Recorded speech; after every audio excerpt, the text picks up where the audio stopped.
और अब बात करते हैं उस पहरे की जो 24 घंटे पहले गंगा के किनारे पर लगाया गया, जिससे शवों को गंगा में प्रवाहित करने से रोका जाए, उन्हें गंगा किनारे रेत में दफनाने से रोका जाए। पिछले कुछ दिनों से हम आपको लगातार रिपोर्ट दिखा रहे हैं कि कैसे यूपी से लेकर बिहार तक गंगा में शव बह रहे हैं, कैसे शहर शहर गंगा के किनारे शव पड़े हैं और कैसे गंगा के किनारे शवों को दफनाया गया है। ये कोरोना काल की सबसे बड़ी त्रासदी है कि अंतिम संस्कार तक नसीब नहीं हो रहा।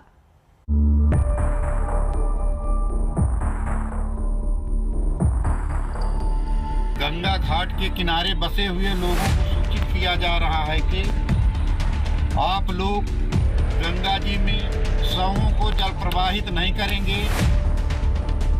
ऐसा करने से विभिन्न प्रकार की बीमारियों एवं संक्रमण का खतरा उत्पन्न हो सकता है।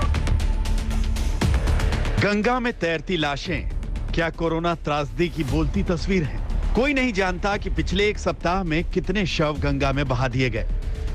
कन्नौज से कानपुर, वाराणसी से गाजीपुर, यहां तक कि बिहार के बक्सर से आगे तक गंगा में बहती लाशों से हड़कंप मचा हुआ है। शवों के कोरोना संक्रमित होने की आशंका से लोग भयभीत हैं। प्रशासन के हाथ पांव फूले हुए हैं। सिर्फ गंगा में शवों को प्रवाहित ही नहीं किया जा रहा, बल्कि गंगा किनारे रेत में बड़ी संख्या में शवों को दफनाया भी गया है। आज तक की टीम ने मौके पर जाकर पड़ताल की तो न सिर्फ कानपुर बल्कि कन्नौज से दिल दहला देने वाली तस्वीरें सामने आई। कानपुर नगर के नाना मऊ घाट के पास बड़ी संख्या में रेत में शवों को दफना दिया गया है। मैं नाना मऊ घाट पर हूं, आपको यहां पर विजुअल्स दिखाना चाहता हूं किस तरह से ग्रामीणों ने यहां पर जो है डेड बॉडीज जो है, लाशें जो हैं वो किस तरह से गाड़ी हैं। आप यहां पर देखकर अंदाजा लगा सकते हैं ये खतरनाक सीन्स हैं, क्योंकि मैं अब जहां भी कदम रख रहा हूं वहां मैं सोचकर कदम रख रहा हूं कि कहीं मेरे नीचे कोई लाश ना आ जाए। कानपुर से करीब 80 किलोमीटर दूर कन्नौज के मेहंदी घाट में भी ऐसा ही मंजर देखने को मिला। गंगा किनारे रेत में शव दफन दिखे।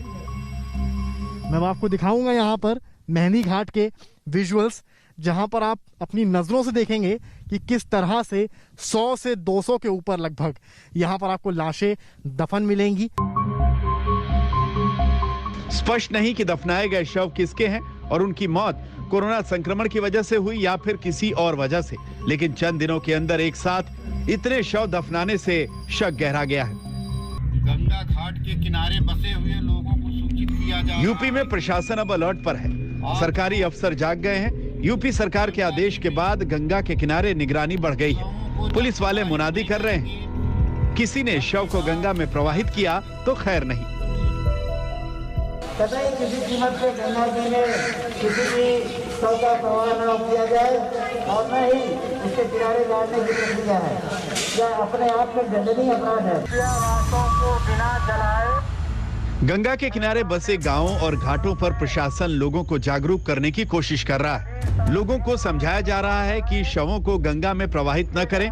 ऐसा करना गंभीर बीमारियों और संक्रमण को न्योता है। प्रशासन को आदेश है कि गंगा में कोई शव दिखा तो उसका अंतिम संस्कार पुलिस कराएगी और अगर कोई शवों को प्रवाहित करता हुआ मिला तो उस पर कानूनी कार्रवाई भी की जाएगी। हमने गंगा किनारे पर स्थित सारे जिलों के जिलाधिकारियों को चिट्ठी लिखी है और उनसे आग्रह किया है कि ये सुनिश्चित किया जाए कि गंगा के किनारे पर किसी भी तरह से अधजली या बिना जली हुई लाशों को न दफनाया जाए और न ही उनको पानी में प्रवाहित किया जाए। सवाल उठता है कि अचानक कोरोना की दूसरी लहर के प्रकोप के बीच गंगा में सैकड़ों शव किनके हैं? इन शवों को गंगा में क्यों प्रवाहित किया गया? सवाल ये भी कि क्या मरने वाले कोरोना के मरीज थे? विपक्ष सरकार और उसके बाबुओं पर गंभीर आरोप लगा रहा है। Hundreds of unidentified bodies have been found floating on the river Ganga, and nearly 2,000 unidentified bodies have been found buried on the sands along the river Ganga.